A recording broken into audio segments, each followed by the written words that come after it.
L after L after L after L. How many times we gonna keep losing to the Eagles? Let alone the Saquon Barkley, our best player that they just took from us. I see us losing to them for a long time until we at least get another quarterback. The worst decision ever in NFL history. Oh no! We suck again! Crazy. Look, we're gonna look at Saquon Barkley right now. I know he a Philadelphia Eagle. I got Eagles friends, unfortunately. But we're going to take a look at the Philadelphia Eagles. We're going to take a look at Saquon Barkley, his interview, see what he got to say. Since it pertains to the Giants, he's our old player. So we're going to take a look and see what he got to say. All right. That this game is behind you, what did it mean to you? To be honest, I'm so happy this game's over. I don't think I should get, besides today, any more questions about the Giants. But like I always said, thankful. He going to get more questions about the Giants, though. We know that's coming. Second game, when we play them again, he going to get more questions. So Saquon going to have to just, deal with this for the next, I believe, 2 seasons. It's going to happen at least for the next 2 seasons. He's going to have to deal with, them asking him about like the Giants fan base. I think we're always going to feel something. I wouldn't say myself because I understood the decision that he made, but he's always going to feel something from a particular sect of the Giants fans because he was a great player. It's not like he was some bum. He was a great player, a team player, the leader of the team. And unfortunately, Joe Shane picked Daniel Jones over him. They could have asked Daniel Jones to rework his deal, do anything. This guy was the team leader, the locker room heartbeat, and we just let him go like he won't nothing. John Mara didn't like he wanted to let him go. Neither did Brian Daboll if you watch Hard Knocks. But obviously Joe Shane, he think he the master. I'm not even giving him credit for them draft picks that he picked because I just feel like that was the scouting team that did that. Because the games that I seen that he went to was the quarterback games like Caleb Williams and Jaden Daniels, the college game, and we didn't get any of those quarterbacks. So what was the point of him even going there to actually scout those quarterbacks? But I digress. For the organization, they're the team that drafted me.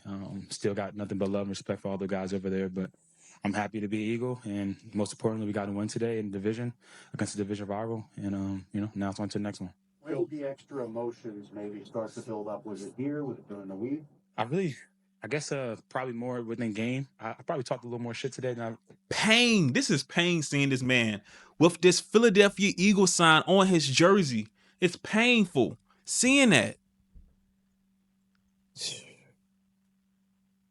And he almost broke a record in the New York Giants Stadium. He almost broke the record in the New York Giants Stadium. And on top of that, he said, "Know what? I ain't want to do the record. Let the other guys eat. I ain't want to worry about the record right now. I ain't trying to embarrass the Giants like that." That's pretty much what he said. I still think it's a little bit of Saquon Barkley fault why Daniel Jones got that contract, because him being a team leader, he uplifts everybody.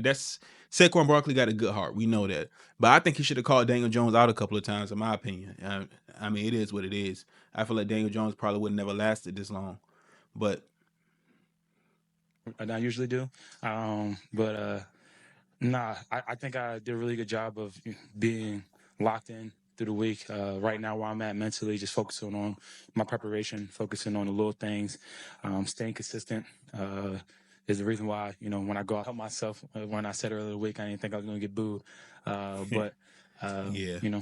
They're booing for a reason. It's a compliment at the end of the day. That's how I took it. So. Are you at all surprised by the vitriol? I mean, they're burning your jersey in the parking lot. That was crazy. That was crazy. I mean, I've seen my jersey get burned before over on social media, but crazy. The timing of it, like I'm locked in. I'm listening to my music, and I see like the fans, and all I see is fans just pointing, and I look, I'm like, what are they pointing at? And I see smoke, and I'm just like, my jersey.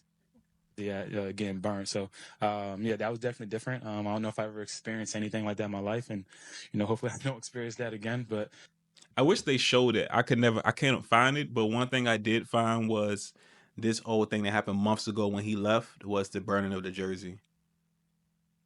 As we can see, them burning Saquon Barkley's jersey, which I think is asinine. I think it's ridiculous. I think it's crazy.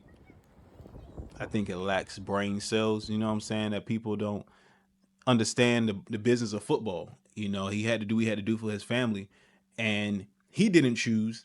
The Giants chose. The Giants chose Daniel Jones over him. It's simple mathematics. They chose the offensive line. You never want to build an offensive line. They keep saying, I want to build an offensive line for the quarterback. But what about for the running back? He is doing better running the ball over there in Philadelphia because he has a better offensive line opposed to what we had. Only people we had was Andrew Thomas.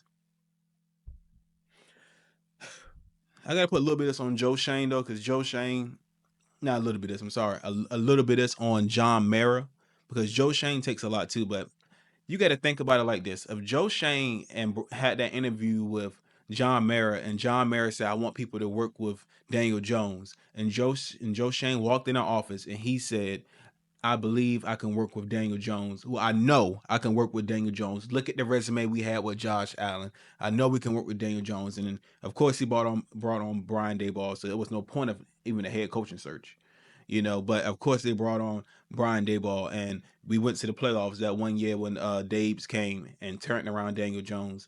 Supposedly, we had the weakest schedule. I try to tell people this. We had the weakest schedule according to Pro Football Focus.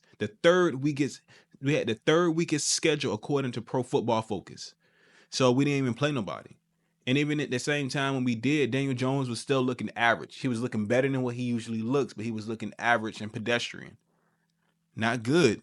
Not great. You can't win a Super Bowl with this man. You can't.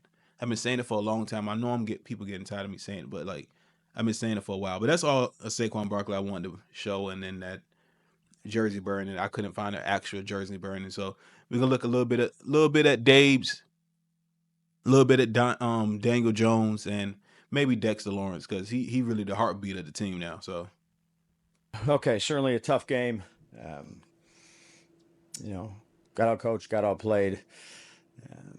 Made a change in the fourth quarter when it was 28-3. We had 100 yards just to create a spark. Daniel will be the quarterback going forward.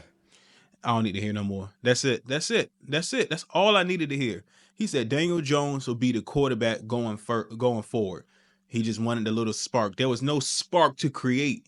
That's it. The game's over. The season's over. His career is over. And if Brian Daboll keep it up, his career is going to be over. I ain't want to hear no more. Let's see what Daniel Jones got to say. I don't know how in the world I got to add, but my bad. I'm not on my burner account. My burner account got the ads off. Favorites are here. Woo! I need to improve.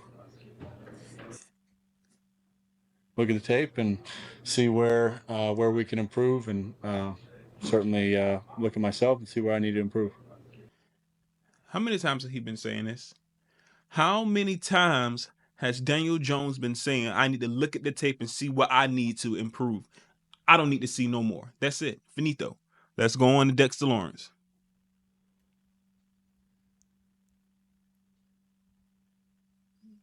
And you know he gonna say something. You know it's coming. First half was really scrapping and staying in it. The two big plays had to be really kind of shots to the jaw. Yeah, exactly. Like I've been saying, like we knew coming to this game, all 11 of us had to do our job, and if one person didn't, that's what they found the big play, and that's tough because that's you go out there and everybody we want to do our 111, but that's all. So just flush it in. I think towards the end of the third quarter, Hawkins got hurt, and there was just, a couple of minutes. He was standing in front of you guys. Exactly. Like I've been saying, like we knew coming to this game, all 11 of us had to do our job, and if one person down, with it being Saquon, does it sting more for you, or is it? I mean, me and Saquon are friends. Like I don't have no beef against him or anything like that. The Eagles beat us, and he's a part of the Eagles, and that's what it is. Say no more. Say less, and that's it. Look, and that's all we wanted to see. That's all I wanted to show. That's all I wanted to really get into. Dexter Lawrence, Saquon Barkley, they friends. Need to say no more. Need to say no less. Obviously, it looks like Dexter Lawrence is. Hurt that, Saquon Barkley playing for a different team now. and he's playing for the Eagles, the rival, and a rival that beats us pretty consistently, might I add. So, look, but that's all I got. You know, I go by the name Ayo Mike from High and Low Takes. I'm gonna catch y'all on another episode, and I'm out.